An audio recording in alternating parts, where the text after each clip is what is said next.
देख रहे हैं आप पर हमारा अपना रिएक्शन यूट्यूब चैनल वीडियो चल चैनल को लाइक शेयर जरूर कर दें।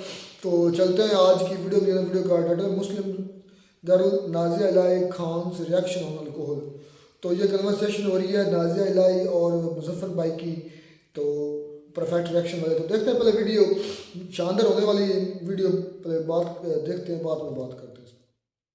वाहियात गालियां उसने दी हैं।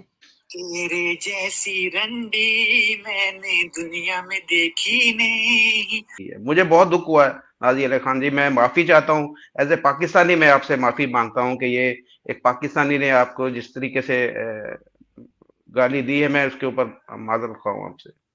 हेलो एंड वेलकम फ्रेंड, मैं हूं मुजफ्फर चौधरी और आप देख रहे हैं हमारा यूट्यूब चैनल परफेक्ट रिएक्शन। दोस्तों, इस वक्त हमारे साथ भारत से मौजूद है नाज़िया इलाही खान जी। किसी तारीफ की मोहताज नहीं है, बहुत ही इंटेलेक्चुअल, बहुत ही दबंग बात करती हैं और आप सब बड़े जो है शौक और ज़ौक से और बड़े वलवले से इनकी वीडियोस देखते हैं। और आपने अभी हाल में देखा होगा कि इनकी जो वीडियोस हैं बहुत ज़्यादा वायरल भी हो रही हैं और अपने ये नुक्ता नज़र जो इनका है वो काफ़ी पसंद किया जाता है और जिस तरीके से ये अपने नुक्ते नज़र को बयान करती है। तो नाज़िया इलाही खान जी, आपको अपने शो में वेलकम कहता हूँ। अस्सलाम वालेकुम, नमस्कार। जय श्री राम, नमस्कार, thank you hmm, so much. शौक, ज़ौक और वलवला, आपने 3 अल्फाज का इस्तेमाल किया है, साथ में आप गाली गलौज भूल गए हैं। देखिए वो गाली गलौच आप तो देखें जिस तरीके से सारी चीजों को एक्सपोज करती हैं, आपको तो पढ़नी पढ़नी, साथ में मुझे भी पढ़ती हैं। मुझे भी एक एक पाकिस्तानी ने जो कि यूरोप के अंदर है, उसने इतनी लंबी गालियों की लिस्ट जो है वो मुझे सेंड की और मैंने फिर उसको क्या जवाब देना, मैंने फिर उसको ब्लॉक ही किया। मैंने कहा यार मैं अब इसको क्या बोलूं। तो गालियां तो मुझे पड़ रही हैं, आपको तो आप जिस तरीके से आप सारा कुछ कर रही हैं, आपको तो गालियों के अलावा और भी बहुत सारी चीजों को फेस करना पड़ता होगा। नहीं, काफ़ी चीज़ों को फेस कर रही हूँ और आपके पाकिस्तान वाले जो है ना, वो पीछे नहीं हट रहे हैं। मैं आपसे 1 हम्म, सेकंड का समय लूँगी और मैं दिखाना चाहूँगी कि कुछ लोग हैं जो बड़े बड़ी खूबसूरती से भी मुझे गालियों से नवाज़ रहे हैं। हम्म। मैं बिल्कुल दिखाना चाहूँगी। Just a minute. बड़ी गंदी गालियाँ, आप चाहें तो बाद में एडिट कर लीजिएगा, लेकिन मैं सुनाना ज़रूर चाहूँगी। अभी मतलब मैं खुद दंग हो गई थी उस गालियों को सुनकर। मुझे ऐसा लगता था कि जो मैंने सीखा है, this is enough, this is बहुत काफ़ी है। पर जब पाकिस्तान के लड़कों की गालियाँ मैं सुनी, तो मैंने काफ़ी लोगों को सुनाया भी है। मैंने कहा भाई साहब, पाकिस्तान तो कुछ ओवर स्मार्ट है, कुछ ज़्यादा ही ज़बरदस्त गालियाँ यूज़ करता है। मैं निकाल करके आपको कुछ सुनाती हूँ। नई गालियां इजाद करते हैं, ये सोचते रहते हैं कि कौन सी नई गाली हम आज बनाएंगे और उसको आगे है करेंगे। ना? हाँ जी। देखिए, मैं आप लोग साइंस एंड टेक्नोलॉजी के अंदर तरक्की कर रहे हैं, हम गालियों के अंदर और इन चीजों में तरक्की कर रहे हैं। हम इन चीजों में आपसे आगे निकल गए हैं। बड़ा कोई कोई ना जबरदस्त कोई आपने। ऐसी चीज तो है जिसमें पाकिस्तान इंडिया से आगे है, कोई ना कोई चीज तो है ना, वो गालियों में सही। बस सिर्फ उसने डिलीट नहीं किया होगा, क्योंकि मैंने पाकिस्तान एम्बेसी को वो पूरा भेज दिया है। हम्म, तो मैंने गुहार लगाई है कि उसको एक्स्ट्राडीट करके लेके आया जाए। अच्छा। काफी मतलब वाहियात गालियां उसने दी हैं। हाँ हाँ, मिल गया। हम्म। 2 ही सुनाऊंगी क्योंकि बाकी बहुत गंदा है, मतलब एक्सट्रीम लेवल का, और आपको मैं भाई बोलती हूँ तो। तेरे जैसी रंडी मैंने दुनिया में देखी नहीं। तेरे माँ बाप भी है जिस से निकली तू है। मुसलमानों की तू बदनाम करती है, हिंदुओं की तू साइड लेती है, तू अंदर से पूरी रंडी है। तेरी माँ भी रंडी है। तू अगर पाकिस्तान में होती तो मैं तेरी काट के कब का कुत्तों का डाल देता। तू मुसलमानों को बदनाम करती है, रंडी की बच्ची। हलाला तेरी माँ का हुआ है इसलिए तू पैदा हुई है। नाजिया का में मैं अपना के अंदर घुमा सकता, तुम्हारी मैं अपना पूरा पासू दे देता। तू मेरा मैसेज सुनना, मेरे से कांटेक्ट करना, मेरे से मुझे मीडिया में बुलाना, मैं तुम लोगों की औकात दिखाऊं ना। तुम मुसलमानों की जो तू तो मुसलमान है, तू तो रंडी है, लेकिन तुम लोगों की मीडिया, तुम लोगों का हिंदुस्तान की औकात मैं दिखाऊं ना। तुम लोग क्या हो? बहुत ये ही वाहियात है। इसके घर में माँ भी होगी, इसकी बेटी भी होगी, बहन भी होगी, सारे होंगे। तो इस तरह की ये लैंग्वेज जो यूज कर रहा है तो उसको शर्म आनी चाहिए। मैं समझता हूँ कि ये खुद ही कोई बेगैरत मुझे लग रहा है कि जो जिसको इतना शऊर, इतनी अकल ही नहीं कि किसी महिला के साथ किस तरीके से बात करनी चाहिए। अपनी बहन समझना चाहिए, सबको अपनी बहन, अपनी माँ, अपनी बेटी समझ के बात करनी चाहिए। जिस तरीके से इसने बात की, मुझे ये लगता ही नहीं कि ये कोई असल औलाद है। ये भी मुझे हरामी की औलाद लग रहा है, कोई ना, जो हरामी का बच्चा, जिस तरीके से इसने बात की है। मुझे बहुत दुख हुआ है नाजी अली खान जी, मैं माफी चाहता हूँ। एज ए पाकिस्तानी मैं आपसे माफी मांगता हूँ कि ये एक पाकिस्तानी ने आपको जिस तरीके से गाली दी है, मैं उसके ऊपर माजरत खा हूँ आपसे। ये सिर्फ मैंने एक सुनाया है आपको, हम्म, इसने ऐसे कई वॉइस नोट जो है वो मेरे इंस्टाग्राम के इनबॉक्स में दिया है, और कई मेरे सोशल साइट पर दिया है। अब क्योंकि मैं देखती नहीं हूँ, मेरी टीम देखती है, तो उन्होंने मुझे ये दिखाया कि इस पर कुछ एक्शन लेना चाहिए। तो मैंने इस लड़के को एक्स्ट्राडीट करके बुलाने की बात कही है। ये लड़का रहता है खैबर पख्तूनख्वा में। अच्छा। और जहां तक मेरा अंदेशा है, क्योंकि पेशे से ही मैं लॉयर हूँ, तो चीजों को मैं समझ सकती हूँ। मैंने बहुत ज्यादा आवाज उठाई है जावेरिया पर। जावेरिया यहाँ हम्म, पश्चिम बंगाल में आई जी हुई है, और वो जी। 45 दिन खत्म हो चुका है वीजा, लेकिन वो गई नहीं है। तो हम्म, उसके लिए मैं कानूनी कार्रवाई कर चुकी हूँ कि वो क्यों नहीं जा रही है। वो तो अब घुसपैठिया हो चुकी है। तो शायद ये उसी का मतलब गुस्सा निकल रिजल्ट रहा है। है। ये उसी का ऐसे ही है। गुस्सा निकल रहा है। बाहर बहुत दुख भरी बात है, इस तरीके से आप फेस कर रही सारी चीजों को, और अपनी हिम्मत में आपका इजाफा हो रहा है। इस तरह की चीजें आपको आपके ईमान को, आपके सारी जो करेज है उसको डिस्टर्ब नहीं, उम्मीद है कि कर पाएंगी। बिल्कुल। अच्छा नाज़ी अली खान जी, आज जो टॉपिक है वो भी इसी रिलेटेड है कि पाकिस्तान के अंदर जो अभी राम मंदिर का जिस तरीके से इफ्तिताह हुआ, उसको लेकर काफी क्रिटिसाइज किया गया। हमारा मेन स्ट्रीम मीडिया, हमारे पॉलिटिशियन, हमारा जितने भी पाकिस्तानी लोग हैं वो उस चीज को क्रिटिसाइज कर रहे हैं कि वहां पर ये हुआ है, और बाबरी मस्जिद को तोड़कर वहां पर ये एक हिंदुत्व को आगे ये बढ़ा रहे हैं सारी चीज। अभी हाल ही में हमने देखा कि स्मृति ईरानी भी जो मदीना गई, उसको भी काफी पाकिस्तान के लोगों ने क्रिटिसाइज किया। हमारे जो उलमा कराम ने उसके ऊपर फतवे जारी किए। अब जो एक कुछ और डेवलपमेंट होने वाली है, जैसे कि एक राम मंदिर अबू धाबी के अंदर, उसका भी इफ्तिताह होने जा रहा है अगले महीने। और साथ ही में एक और खबर आई जो सऊदी अरब से, कि जी वहां पर शराब खाना या अल्कोहल स्टोर ओपन हो रहा है। तो ये सारी चीजों को लेकर पाकिस्तान के लोग बहुत ज्यादा बेचैन हैं। पाकिस्तान के उलमा कराम इसके ऊपर बहुत फिक्रमंद हैं। हमारा मेन स्ट्रीम मीडिया इसके ऊपर बहुत ज्यादा खबरें चला रहा है और लोगों के जज्बात को और बढ़ा रहा है, और उनको जो है बढ़ावा मिल रहा है सारी चीजों को। आप भी एक मुसलमान हैं, और आप इस वक्त पाकिस्तान और इंडिया दोनों के आप हालात को देख रही हैं, किस तरीके से वहां के मुसलमान इन सारी चीजों के ऊपर रिएक्ट कर रहे हैं। तो एज ए मुस्लिम आप कैसे देख रही हैं कि अरब जो कुछ कर रहे हैं और हमारा जो पाकिस्तान इंडिया के मुसलमान जो कर रहे हैं, इन दोनों के अंदर क्या डिफरेंस क्या है? वो क्यों इतना प्रोग्रेसिव हो गए, अपने मुल्क के लिए बेहतरी के लिए इकदाम कर रहे हैं, और उन्हीं चीजों को पाकिस्तान और इंडिया के मुसलमान जो है वो क्रिटिसाइज कर रहे हैं? इसके ऊपर जरा बताइए कि फर्क कहाँ पर है ये। देखिए, प्रोग्रेस होना, प्रोग्रेसिव मेंटालिटी रखना, और अपने देश के साथ साथ अपनी निजी जिंदगी को भी चेंज करना, और प्रोग्रेसिव मेंटालिटी को मद्देनजर रखते हुए आगे बढ़ना, ये मुझे लगता है कि बहुत खूबसूरत सोच होती है, बहुत खूबसूरत सोच होती है। मजहब हमारे घर के अंदर होता है, और हमारा प्रोफेशन हमारे ऊपर हावी होता है। मैं जब बात भी करती हूँ, अगर किसी को पता भी नहीं होता है कि मैं एक लॉयर हूँ, लेकिन मैं बात करने के अंदाज से लोग समझ जाते हैं कि मैं लॉयर हूँ। और बाद में फिर ज्यादातर लोग तो मुझे पंजाबी बोल वैसे देते ही हैं। जानते हैं।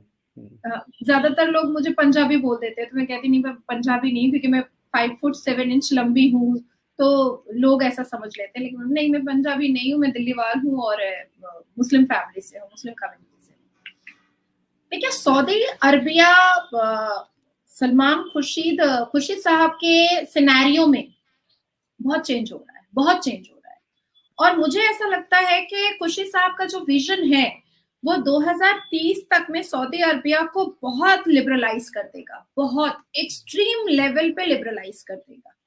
और खुर्शीद साहब को ये भी पता है, क्योंकि वो क्राउन प्रिंस है वहां के, सारे जिम्मेदारी, सारी रिस्पॉन्सिबिलिटी उनके ऊपर है। ये भी उनको पता है कि पूरी भारत और पाकिस्तान के मुसलमान अगर खुर्शीद, क्योंकि यही दो मुसलमान सबसे ज्यादा फुदकते हैं और सबसे ज्यादा उछलते हैं, बाकी मुसलमानों को उनको भी प्रोग्रेसिव होना है, उनको भी सक्सेसफुल होना है, उनको भी अपनी इकोनॉमी बहुत हाइप पर लेकर के जानी है, उनको भी अपना देश बहुत इम्प्रूव और डेवलप करना है। तो पाकिस्तान और भारत के मुसलमान ही सबसे ज्यादा नंगा नाच करते हैं। तो खुर्शीद साहब को ये बात बहुत अच्छे से पता है कि चाहे जितना भी नंगा नाच पाकिस्तान और भारत के मुसलमान कर लें, लेकिन हज करने के लिए उनको आना तो पड़ेगा सऊदी अरबिया ही। ये उसको बॉयकॉट तो नहीं कर सकते हैं, कभी नहीं कर सकते, कभी भी नहीं कर सकते हैं। देखिए, जैसे हमने मालदीव्स को बॉयकॉट किया, तो आज मालदीव्स के हाथ में भीख का कटोरा आ गया है। अगर वाकई में भारत और पाकिस्तान के मुसलमानों में ताकत और हिम्मत है, तो अपने सबसे अफजल अरकान हज और उम्रा की जगह को बॉयकॉट करके दिखा दे, अगर है हिम्मत तो। देखिए, इजी टू से बट हार्ड टू डू। बहुत सारी ऐसी चीजें होती है ना जो हम बहुत आसानी से बोल देते हैं, पर उसको सामना करना और उसको करके दिखाना बहुत मुश्किल होता है। जैसे जो मैंने आपको रिकॉर्डिंग वॉइस नोट अभी सुनाया है, वो मुझे गालियां दे रहा है, पर वो वॉइस नोट पर दे रहा है, वो मेरे सामने आ करके खड़ा होने के भी लायक नहीं है। बिल्कुल। तो उसी तरीके से भारत के मुसलमान और पाकिस्तान के मुसलमान अगर वाकई में कुछ रिएक्शन देना चाहते हैं, सऊदी अरबिया को कुछ रिएक्शन दर्शाना चाहते हैं, तो लिखित रूप में और बिल्कुल सरकारी तरीके से दिखाएं या कानूनी तरीके से दिखाएं। क्या एक भी पिटिशन भारत में ये सबमिट हुआ कि हम सऊदी अरबिया और मक्का मदीना को बॉयकॉट कर रहे हैं? क्या आपके पाकिस्तान में सरकार की तरफ से, इस्लामिक रिपब्लिक देश पाकिस्तान की तरफ से कोई गैजेट इशू हुआ कि अब सऊदी अरबिया जो है वो अल्कोहल शॉप खोल रहा है, मदिरा की दुकान खोल रहा है, तो अब हम लोग सऊदी अरबिया को बॉयकॉट करना चाहते हैं? मैं इस चीज को बहुत अच्छे से जानती हूँ कि सऊदी अरबिया ने अगर एक उंगली उठा दी, एक उंगली अगर पाकिस्तान की तरफ उठा दी, तो बहु बेटी बेचने के बाद भी सऊदी अरबिया का कर्जा पाकिस्तान पूरा नहीं कर पाएगा, किसी भी हाल में पूरा नहीं कर पाएगा। और अगर सऊदी अरबिया ने अपनी नफरत का इजहार अपना कर्ज मांगने के तरीके से दिखा दिया, तो पाकिस्तान को मुझे लगता है कब्रिस्तान बन जाना पड़ेगा। और जो प्याज अभी आप लोग 400 रुपए केजी खरीद रहे हैं, वो सऊदी अरबिया ने इधर अपना कर्जा वापस मांगा, वो प्याज आप 1600 रुपए केजी खरीदिएगा, क्योंकि आपकी सरकार लेगी किससे, लाएगी कहां से पैसा? कोई तो उसको कर्ज देना नहीं चाह रहा है। चाइना भी अब धीरे धीरे मुंह मोड़ने के सिनेरियो में आकर खड़ा हो चुका है। तो सरकार पैसा लाएगी कैसे? सरकार पैसा आप लोगों से लेकर आएगी, और वो चीजों को, जो जरूरत की चीजें हैं, उसको वो कीमती करेगी। आप लोग लाख लाख रुपए इलेक्ट्रिसिटी बिल पे करते हैं, हम 7,000 5,000 रुपए महीना इलेक्ट्रिसिटी बिल पे करते हैं। तो अब आप सोचो कि भारत कितनी तरक्की कर चुका है। अब मैं दूसरी बात आपको बताना चाहती हूँ, जो बहुत प्रैक्टिकल बात है, उसके बाद फिर क्या क्या हो रहा है मैं वो पॉइंट पर आऊंगी। बहुत प्रैक्टिकल बात है। आप भारत में आइएगा, जितने भी bar, club, pub, disco, cinema theatre, ये मुसलमानों से ही भरे होते हैं, ये मुसलमानों की गैदरिंग से ही भरे हुए होते हैं। मैं आपको ऐसे कई न्यूज भेज सकती हूँ, जैसे जब भी रमजान आता है तो लिकर शॉप वालों से मीडिया जब पूछती है, तो वो कहते हैं कि अभी 1 महीना हमारा धंधा अच्छा नहीं चलेगा क्योंकि रमजान है, और ईद के दिन से ही उनका धंधा जो है वो बम बम करने लगता है, क्योंकि चांद रात से ही मुसलमान दारू पीना स्टार्ट कर देता है। मैं अभी पश्चिम बंगाल में बैठी हुई हूँ, 3 दिन पहले मैं दिल्ली और अयोध्या में थी। मैं अभी पश्चिम बंगाल में बैठी हुई हूँ। इस पश्चिम बंगाल में तांत्रा हो या जितने भी, मुझे उतना नाम भी नहीं पता, तांत्रा इसलिए याद है क्योंकि मुसलमान लौंडे वहां पर बलात्कार किए थे, तो वो काफी हाईलाइटेड तांत्रा है। वहां पर बलात्कार वगैरह, मॉलेस्टेशन वगैरह के केसेस हर वक्त होते रहते हैं, और लड़कियों को खरीदना फरोख्तना भी वहां पर हमेशा हर वक्त होता रहता है, तो इसलिए वो काफी हाईलाइट रहता है और पूरे भारत में पता है सबको तांत्रा के बारे में।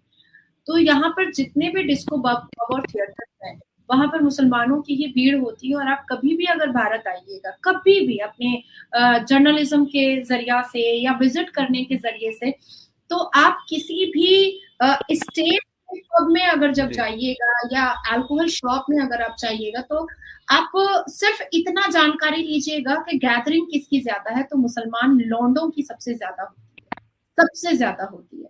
बलात्कार में मुसलमानों का आंकड़ा सबसे ज्यादा होता है, मोलेस्टेशन करने में मुसलमानों का आंकड़ा सबसे ज्यादा होता है, तलाक देने में मुसलमानों का आंकड़ा सबसे ज्यादा होता है, चोरी करने में मुसलमानों का आंकड़ा सबसे ज्यादा होता है, छिनतई करने में मुसलमानों का आंकड़ा सबसे ज्यादा होता है, दंगा करने में मुसलमान सबसे आगे बढ़ चढ़कर हिस्सा लेते हैं, टेररिज्म एक्टिविटीज में मुसलमान सबसे ज्यादा आगे बढ़ चढ़कर हिस्सा लेते हैं, जहेज लेने में मुसलमान सबसे ज्यादा आगे बढ़ चढ़ करके हिस्सा लेते हैं। और यही वजह है, जहेज की एक बहुत बड़ी वजह है कि जो पसमानदा मुसलमान की बेटियां हैं वो घर पर बैठे बैठे 30 साल 40 साल कर ले रही हैं, लेकिन उनकी शादी नहीं हो पा रही है। और मुसलमान लड़के, यहाँ तक कि हमारे इस धरती, भारत की धरती के जो नबी है इमाम बुखारी, जिनको नबी कह करके मुसलमान बुलाते हैं, उनके इकलौते बेटे ने भी हिंदू से शादी की है। अच्छा। इमाम बुखारी जो शाही इमाम है, जामा जी। मस्जिद के जो शाही इमाम है दिल्ली जामा मस्जिद के, वो जिनका हाथ चूमा जाता है नमाज, जुमा की नमाज के बाद, और आज जुमा है इसलिए मैं आपको बता रही हूँ कि जुमा की नमाज के बाद उनका हाथ चूमा जाता है, उनके इकलौते बेटे ने हिंदू से शादी की है।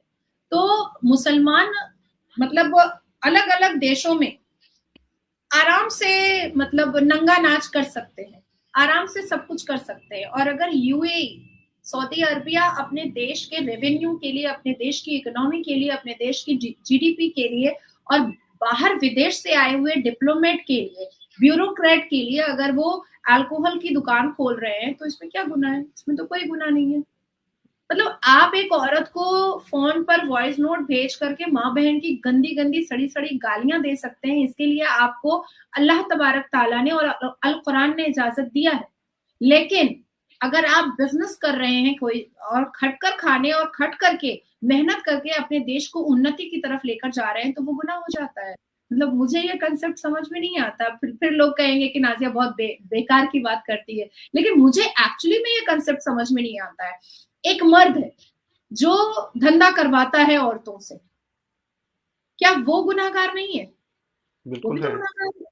मतलब धंधा जो कर रही है सिर्फ वो गुनाहगार कैसे हो सकती है? जो करवा रहा है वो गुनाहगार क्यों नहीं होगा? तो हमारे इस्लाम में मुसलमानों का कंसेप्ट ये है कि जो धंधा कर रही है वो गुनाह कर रही है, मैं धंधा करवा रहा हूं वो गुनाह नहीं है। मुसलमानों को भारत में सबसे लड़वा करके अपनी अपनी रोटियां सेकने वाले इमाम मुअज्जिन खारी ये क्या गलत काम नहीं कर रहे हैं? ये क्या बुरा काम नहीं कर रहे हैं? बहुत बुरा काम कर रहे हैं। जब भी मुसलमान लड़के, लौंडे, बंदर छाप लौंडे मुसलमान जब बलात्कार करते हैं, तब आप क्यों नहीं नारा बुलंद करते हैं? तब आप क्यों नहीं उसको बॉयकॉट करते हैं? तब आप क्यों नहीं उसको समाज से दूर करने का नारा बुलंद करते हैं? तब तो नाजिया इलाही खान भी आपके साथ आकर के खड़े हो जाएगी और उस नारे में आपकी आवाज और ऊंची करेगी, कहेगी कि हाँ आपने सही नारा लगाया है। पर जैसे ही मुसलमान मर्द बलात्कार करता है, आप कहते हैं कि नहीं संविधान समझेगा, कानून समझेगा।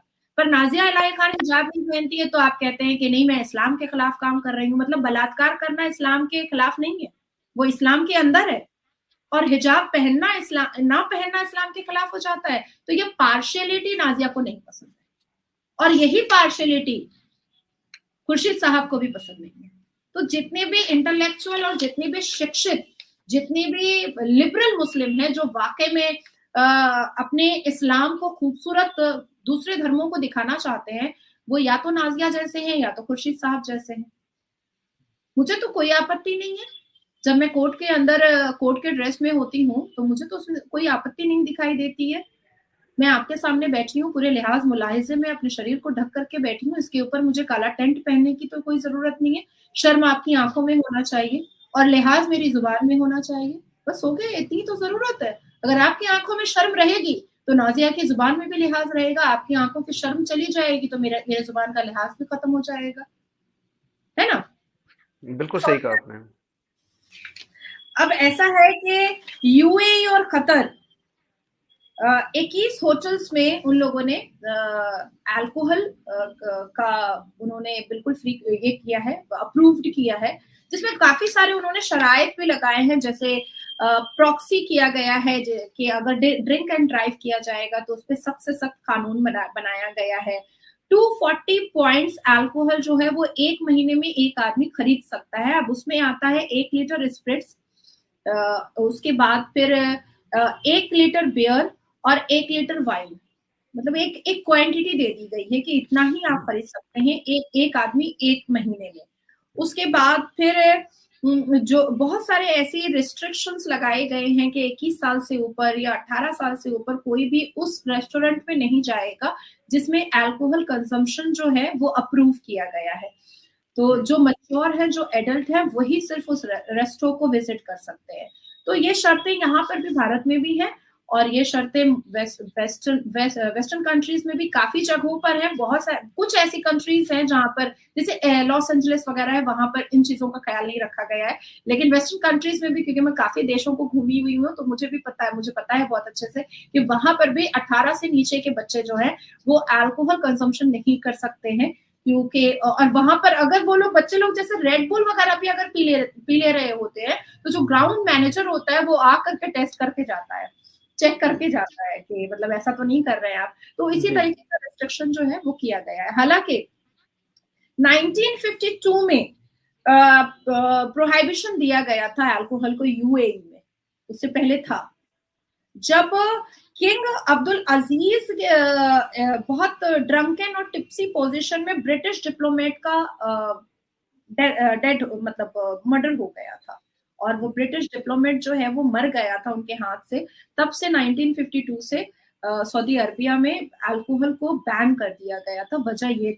वजह इस्लाम नहीं थी, वजह क्रिमिनल एक्टिविटीज थी। और उसके बाद फिर से खुशी साहब ने सोचा कि भाई अब रेवेन्यू कलेक्शन है, डिप्लोमेट जो आ रहे हैं उनको बहुत आकर्षित करना होता है, उनकी मेहमान नवाजी में कोई प्रॉब्लम नहीं होना चाहिए, तो ये सारी चीजें मेंटेन की गई है।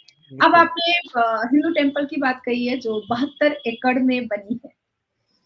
अभी तो अयोध्या राम मंदिर, भव्य राम मंदिर का इनॉग्रेशन 22 जनवरी को हुआ है। आप पाकिस्तान के मुसलमान और भारत के मुसलमान अभी उसी से उभरे नहीं है कि भाई लो भैया 14 फरवरी फिर से एक बहुत ही भव्य और बड़ा मंदिर जो है वो हमारे भारत के प्रधानमंत्री श्री नरेंद्र दामोदर दास मोदी जी ही इसको इनॉग्रेशन करेंगे। हालांकि पहला विजिट जब मोदी जी ने 2014 में सरकार आई थी मोदी जी की, और 15 में उन्होंने 35 साल के बाद, इससे पहले इंदिरा गांधी जी ने विजिट किया था, 35 साल के बाद हमारे भारत के प्रधानमंत्री मोदी जी ने विजिट किया और उसी वक्त सुनगुन ऐसा आने लगा था कि वहां पर कुछ तो बहुत बड़ा होने वाला है, कुछ तो बहुत महत्वपूर्ण होने वाला है।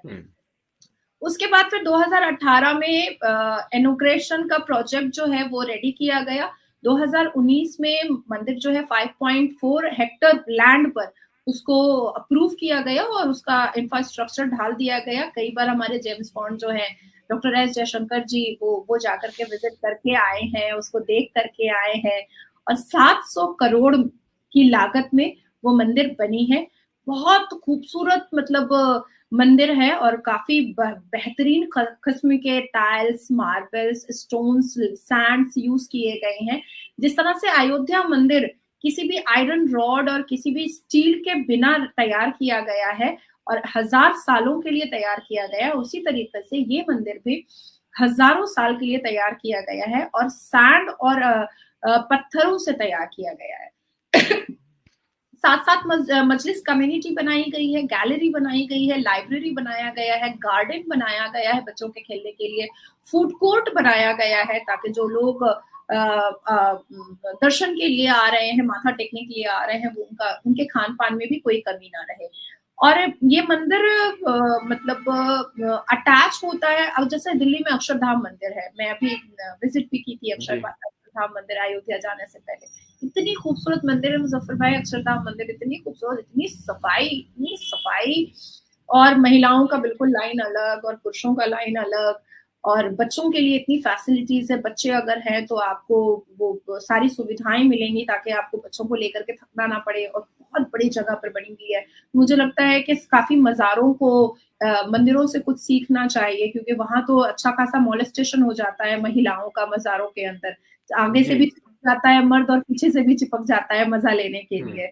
तो मुझे ऐसा लगता है कि भगवान स्वामी नारायणा की जो ये रिलीजियस टेम्पल जो बन रही है अबू धाबी में, और जिस हिसाब से इसका 14 फरवरी को इसका इनॉग्रेशन होने वाला है, ये भी बहुत भव्य होगा, बहुत खूबसूरत होगा, और सबकी आंखें चकाचौंध रह जाएंगी कि भाई साहब, हमारी संस्कृति, हमारी सभ्यता, हमारा संस्कार, हमारी प्रथा, हमारी आस्था दुनिया के हर कोने में छाई हुई है, हर एक कोने में। हालांकि ये जो भगवान स्वामी नारायण की मंदिर है, इटली में भी है, ग्रीस में भी है, अमेरिका में भी है, इंडोनेशिया में भी है, और अब मुस्लिम कंट्रीज में भी स्टार्ट हो गई है, और सबसे बड़ी मंदिर जो है 72 एकड़ की, वो बन रही है दुबई में।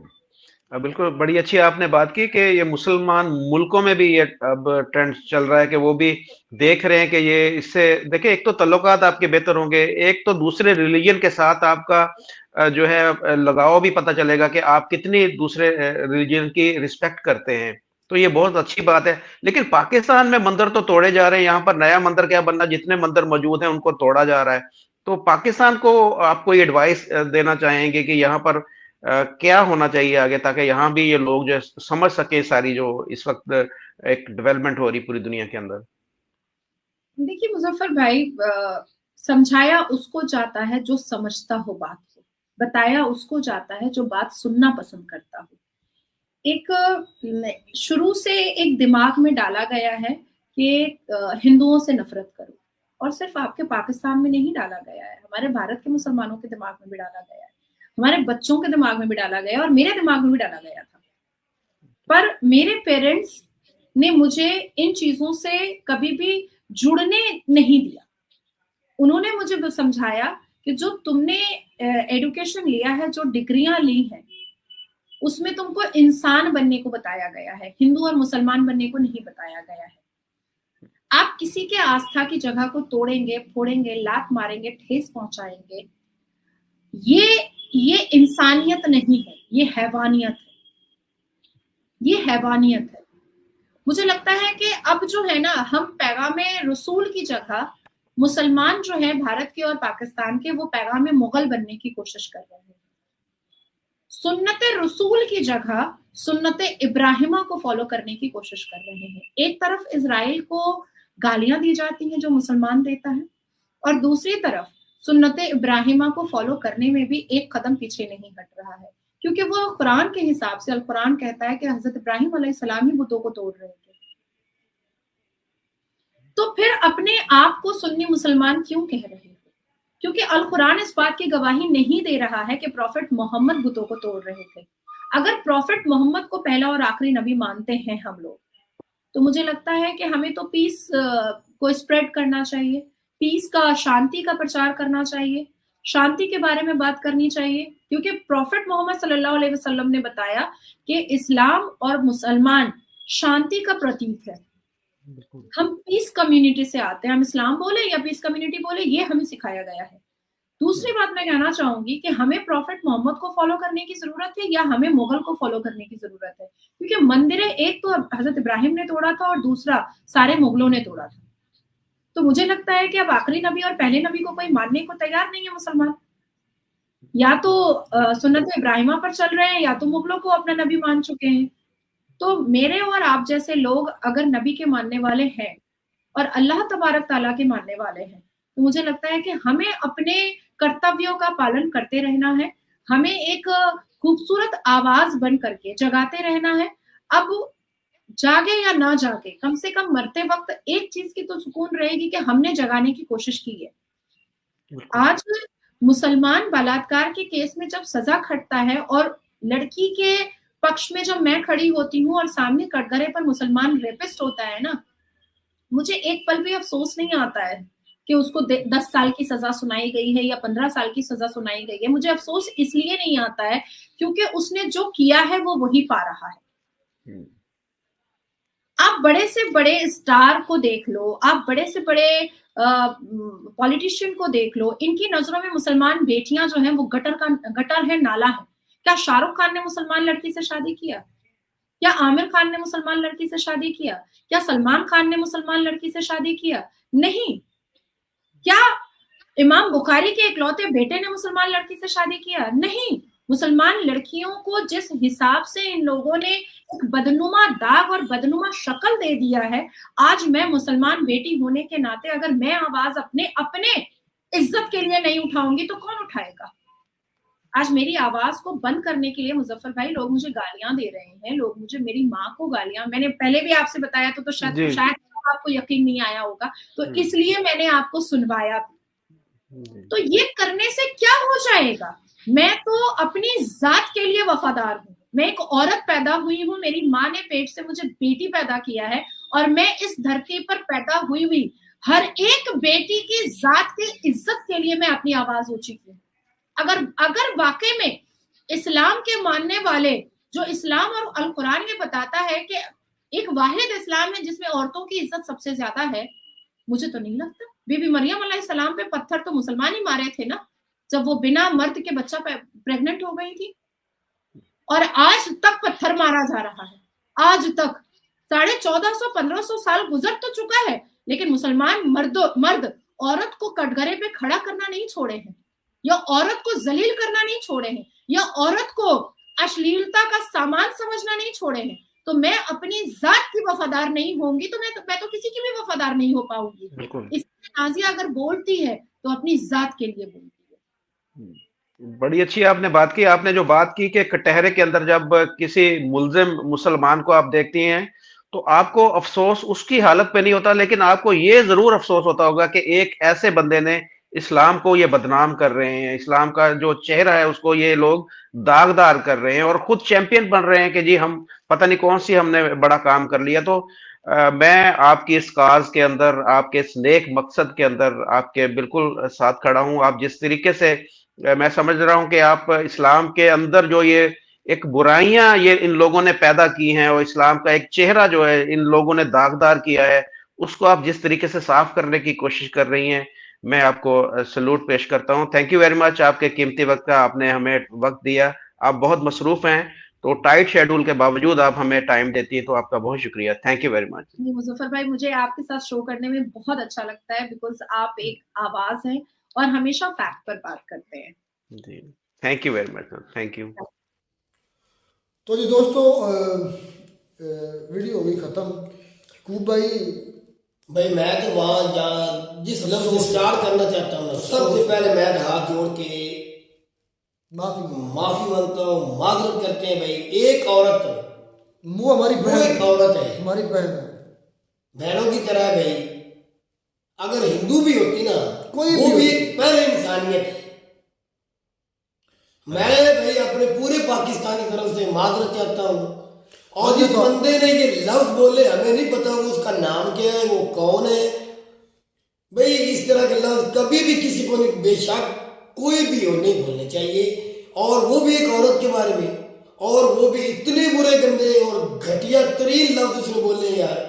मैं तो माजरत चाहता हूँ भाई। वही हमने तो, और वो भी यार यकीन माने वो लड़की फिर मुस्लिम भी है। क्या आपको आया, हमेशा आप कहते हैं हम इंडिया के मुस्लिम के लिए आवाज उठाते हैं, क्या ये इंडिया के मुसलमानों के लिए आवाज उठाते हैं? फिर हम ये मकसद है हमारा, फिर हमारा ये नजरिया है। शर्म वाली बात है, शर्म वाली बात है भाई। जो नाजिया इलाही के बारे में ये लफ्ज जिस बेगैरत ने भी बोले ना, मैं तो खुदा की कसम उस बंदे को लानत उस बंदे पे, मैं उसको इंसान ही नहीं समझता। अगर यही लफ्ज इंडिया में बैठ के किसी पाकिस्तानी की बहन, माँ, किसी की बेटी के लिए कोई लफ्ज इंडियन बोल देता तो पूरे मुल्क में आग लग जानी थी, नहीं लगनी थी। उन्होंने कहना था ये देखो इंडिया की असली औकात देखो जी, उन्होंने कहना था। क्या अब आपकी औकात का पता नहीं चला भी आपने वालिदैन ने आपको किस तरह की ये तालीम तरबियत दी हुई है?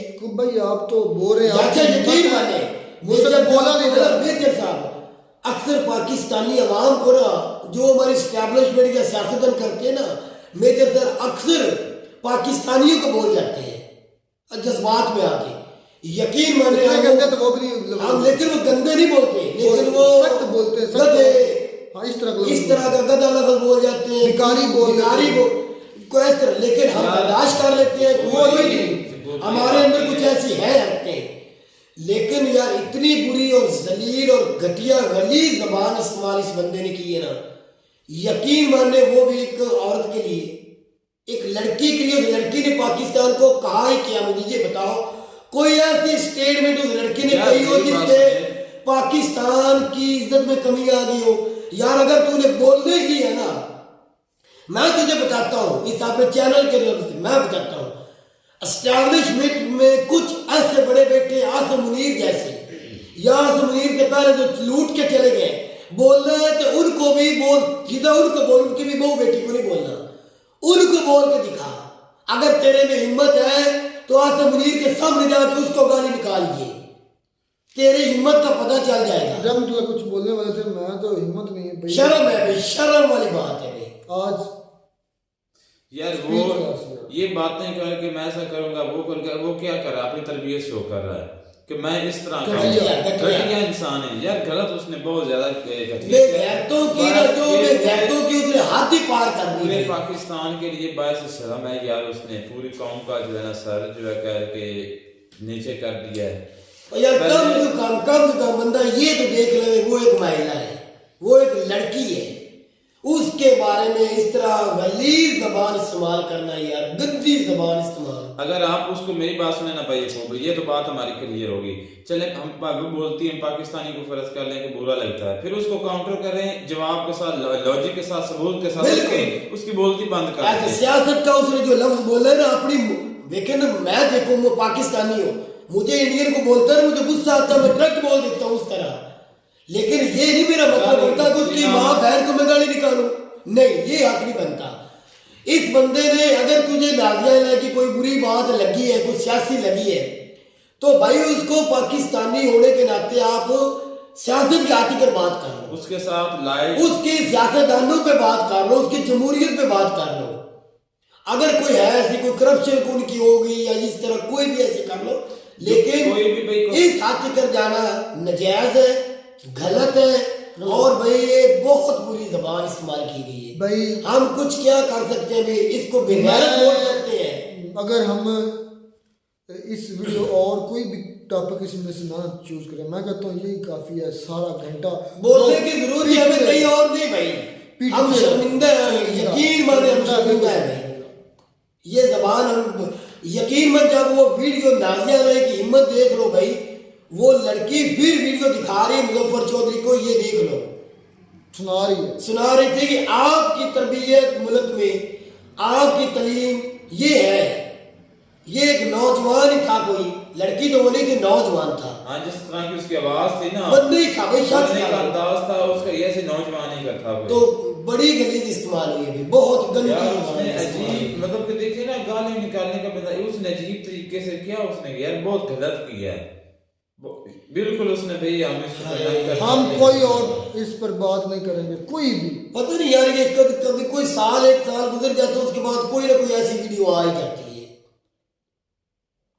अल्कोहल पर हम पहले बात बड़ी कर चुके हैं, लेकिन आज हमारे लिए शर्म का, डूब मरने का, मैं अगर चिल्लू भर पानी में अगर हमारे उस भाई इतने में बेगैरत जो भाई तो कमीना बेगैरत बोल, तू भाई बोल रहा है। अब भाई मैं कह रहा हूँ, वो बहना बोलना था, बेगैरत बोल उस बंदे को। हमारी उस बहना नाजिया राय को जो बोला, मेरे उससे कई इख्तलाफ है, नाजिया राय से कई बातों में इख्तलाफ है, और हो सकता है यार इख्तलाफ राय जो हुस्न है, माशरे का हुस्न है, इख्तलाफ राय माशरे का हुस्न भी है, ये भी देखना। लेकिन मेरे उनसे इख्तलाफ हैं, कई आर्गूमेंट्स उनके मुझे नहीं अच्छे लगते, लेकिन मैंने उसको कभी भी इस तरह नहीं कहा। यार हर बंदे की बात आपको अच्छी नहीं भी लग सकती, बुरी भी लग सकती है, अच्छी भी लग सकती है। मेरी सोच उनकी सोच में डिफरेंस हो सकता है, लेकिन इस तरह की जबान को नहीं इस्तेमाल कर सकते भाई, ये बेगैरती है, ये गंदी जबान इस्तेमाल की गई भाई। हम इसके बारे इसके जितने भी इसको बुरा, अब हम उसको भी गाली निकाले ना, फिर उसमें और हमें कोई फर्क नहीं रहेगा। हम यही कहेंगे भाई गंदा इंसान, इंसानियत के काबिल भी वो बंदा नहीं, चाहे वो हमारे फैसलाबाद में रहता है, लाहौर में रहता है, जिधर भी रहता है तो पाकिस्तान में ना। आज वाकई में बहुत रोना आ रहा है, यकीन कर दें। इसलिए तो यकीन माने मेजर की बातों को सच साबित कर दिया भाई, इनको बोलने की तमीज नहीं, इनको उर्दू नहीं बोलनी आती, ये मेजर साहब की बातों को इस बंदे ने सच कर दिया, यकीन पढ़े लिखे नहीं है, आज वो साबित कर दिए, वो साबित मोर ला दे। हम हर वीडियो में कहते रहते हैं हम ऐसे हैं, हम अच्छे हैं, हम कोशिश कर रहे हैं, इंशाल्लाह वो कर रहे हैं, ये कर रहे हैं, तो इससे ये देख क्या कांड कर दिया। मुजफ्फर जो है ना वो बेचारा सुन रहा था, तो वो भी न शर्म के मारे वो सोच क्या रहा था कि करे, मैं भी क्या इसमें करे, मुजफ्फर क्या कर लेगा। भी मैं इस पे बोलूं क्या। मुजफ्फर बेचारा भी हमारी तरह अफसोस ही कर सकता है, इसके अलावा कुछ नहीं कर सकता। हाँ, इतना अगर उस नाजिया इलाही इतना कर सकती है, उसका हमें कोई अता पता हो तो उस पर सॉरी इस तरह का कोई एक्शन ले सकते हैं, कोई को समझा सकते हैं। लेकिन इस तरह के जो अकल से पैदल जो होते हैं ना, बुद्धो जहल जो होते हैं, वो किसी की नहीं सुनते, क्योंकि उसको पता नहीं कि मेरे घर भी माँ बहन है, उसको पता नहीं मेरे घर। वो एक मिसाल नहीं बनी, बेवकूफ के साथ आप दिमाग ज़ाया अपना न करो। जो बंदे ही गंदी जलील इंसान है, जिसको अकल शऊर ही नहीं, उस बंदे को समझाने की जरूरत ही नहीं। भाई हमने ये फैसला किया था वीडियो के दौरान भी हम इसके और कोई पॉइंट को डिस्कस नहीं करेंगे, सिर्फ आज हम अफसोस करेंगे और हमें शर्मिंदगी होगी। हमारी तो भाई नाजिया नहीं, हमारी बहन हमारी तरफ हमारी तरफ से बेशक वो हिंदुस्तान में बसती है, बेशक वो हिंदू भी होती ना, यकीन माने हम वो किट्टू रानी वीडियो बनाती, बड़े सख्त लफ्ज में वो लेती, हम उसको भी कभी नहीं गलत बोले यार, क्यों बोले हम इस तरह। माँ बहन बेटी सबकी सबकी सांझी, सबकी इज्जत होती है, सबकी इज्जत है। मैं भी माँ बहन वाला हूँ, सबकी है यार, ये सांझी होनी चाहिए, इन पर उंगली नहीं उठनी चाहिए। तो शर्मिंदगी हुई है वीडियो देखकर, बस हम और कोई इसका टॉपिक नहीं उठाएं। हम तो माजरत चाहते हैं आप सब भाइयों से। बस मिलते हैं नई वीडियो में नया डॉक्टर, तब तक दीजिए इजाजत, अल्लाह हाफिज़।